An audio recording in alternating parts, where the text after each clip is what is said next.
Tonight, the Florida Medical Examiners Commission says the number of confirmed deaths from Hurricane Ian has now reached 108 people. Half of those deaths were in Lee County.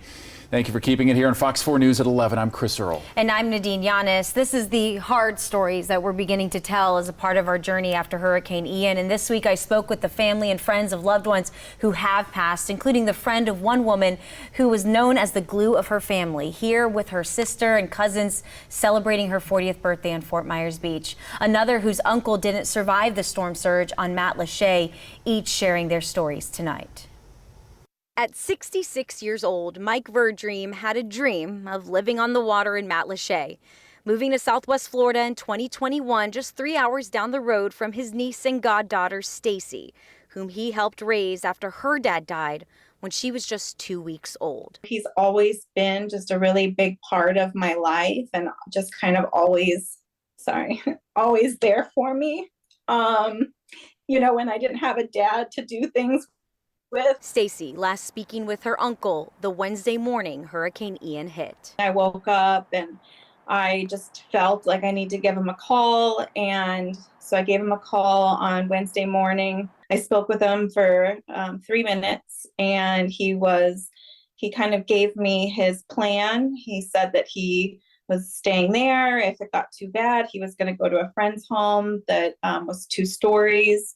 And if it got really bad, he had a friend that had a truck and they were going to get out of there. It wasn't until several silent days, missed phone calls, and miscommunication from neighbors on Matlacha, Stacy and her family got the call from the sheriff. It wasn't until the next day when we got some more information, and we found out that he was found on Friday, September 30th. And he was a victim of the storm surge, so he never really made it through the storm. Mike Verdream's picture now honored on a growing memorial here in downtown Fort Myers, now one of the 105 people claimed by Hurricane Ian and counting.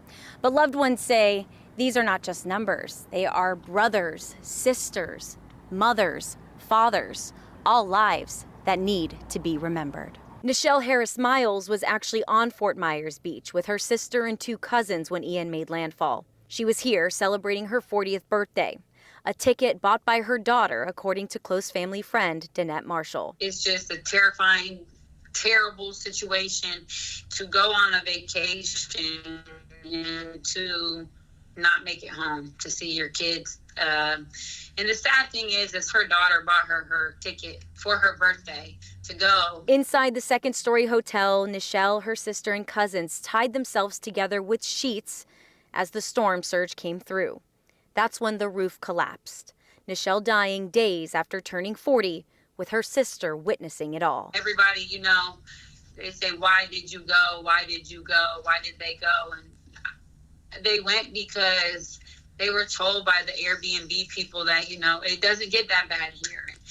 It's not calling to come. And when they got there, everything was boarded up. And she's not a number, or anybody else who lost their life. They're not a number. They're somebody. And they have somebody out there that loves them, that calls them mom, calls them sister, auntie, uncle, all that. I think the message here in all of this is that people will hear this and see this, and the people who live in Florida might think twice and hopefully evacuate the next time a hurricane is coming our way, so other family members don't have to go through this. And I think too, it's so important to help your neighbor. If your neighbor doesn't have a way out, scoop them up on your way when you're evacuating and take them with you. I just think by telling this story, if we can save one person's life, then that means everything.